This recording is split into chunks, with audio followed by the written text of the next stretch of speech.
Hey, what's up guys? Today's video I'm going to show you how you can turn on or turn off the full screen mode in your Chrome in your Windows. So first of all, as you can see, I am in my normal mode.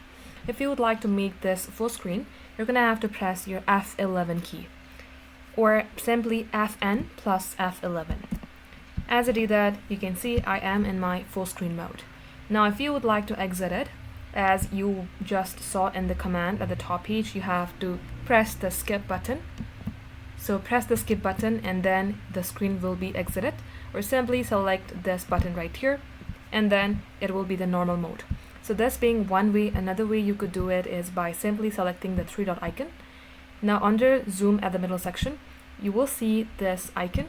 If you click onto it, it will go to full screen. If you would like to quit out of it, click on the cross icon and it will be normal screen. So guys, this is how easy it is. Thank you for watching. We will catch up in our next upload.